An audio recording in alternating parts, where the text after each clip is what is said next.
ዝም ብሎ ይለፈልፋል እንዴ? ደሞ ትሰማኛለህ? እቺ እኔ እናት ናት። እሺ ስነ ስርዓት ግን ያዝ። ምላስን ነው የምቆርጥልህ። ዝም ብላ አትለፍልፍ። የረሳኸው ነገር ያለ መሰለኝ። አለቃ እኮ ነኝ። አለቃ ብትሆን የዚህ ካምፓኒ ነው። እና ምን ላድርግ? እቺ ደግሞ የኔ እናት ናት። ከእናት በላይ ደግሞ ምንም ነገር የለም። እሺ ላይ በላይ ስታወራ ዝም አልኩ እኔ ምንም። አሁን ግን ይበቃል። ከዚህ በኋላ እናገራለሁ ብትል መሀል ለመሀል ነው የምቀድህ። ገባህ አይደል? አሁንም ላስታውስ፣ እኔ ከፈለኩ በሁለት ደቂቃ ከስራ አባረርሃለሁ። ኧረ አንተ ስራ ገደል ይግባ። አልሰራም እንደው እንዴ አብደሃል እንዴ? ቆይ አንተ እብደቴን አላሳየውህም። ላሳየህ እንዴ? አሁን ልጄ እባክህን ና እንዴ እማዬ አትሰሚውም እንዴ? ና እባክህን ልጄ ሰላም ፍጠር ና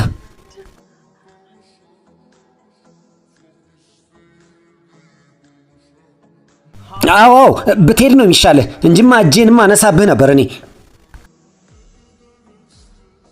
ለምን እንደዚህ አረክ ልጄ? ለምን እንደዚህ ትናገረዋለህ? አለቃ እኮ ነው እሱ ያንተ። ከስራ ካባረረህ ምን ልታደርግ ነው አንተ? እና ያባረኛ በቃ ጥሩ ነው። እንደውም አንቺን እኮ መጥፎ ነገር እየተናገረሽ ነበር። መሀይም ሁሉ እኮ አለሽ። እና ምን ላድርግ? ዝም ልበለው እንዴ? እንደውም ልክ ነው ያደረኩት። አይ ልጄ ጥፋቱ እኮ የኔ ነበር። ያው መናገርም ነበረበት እሱ። እና ይናደድም ብለህ ነው?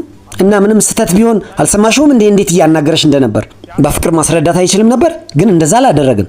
ጭራሽ ሰደበሽ እኮ ልጄ። አሁን ንዴት ውስጥ ስለሆንክ ምንም ሊገባ አልቻለም። እኔ ወደ ውስጥ ልግባና ይቅርታ ልጠይቀው ይልቅ። ከዛ በኋላ ታያለህ ሁሉም ነገር ይስተካከላል። እሺ እንዴ እማዬ ምን እያልሽ ነው ያለሽው? ለምንድን ነው ይቅርታ የምትጠይቂው? ጥፋት ያጠፋው እሱ እንጂ አንቺ እኮ አይደለሽም። ምንም እሱ ማናገር አያስፈልግም። ነይ እንሂድ። ልጄ ግን እኮ እማዬ አንቺ የማትከበሪበት ቦታ ስራ መስራት አልፈልግም። ነይ እንሂድ። ይሄ ደግሞ የኔ ውሳኔ ነው። ነይ እንሂድ እባክሽን ነይ። ለእናት ለአባታችን ክብር እንስጥ።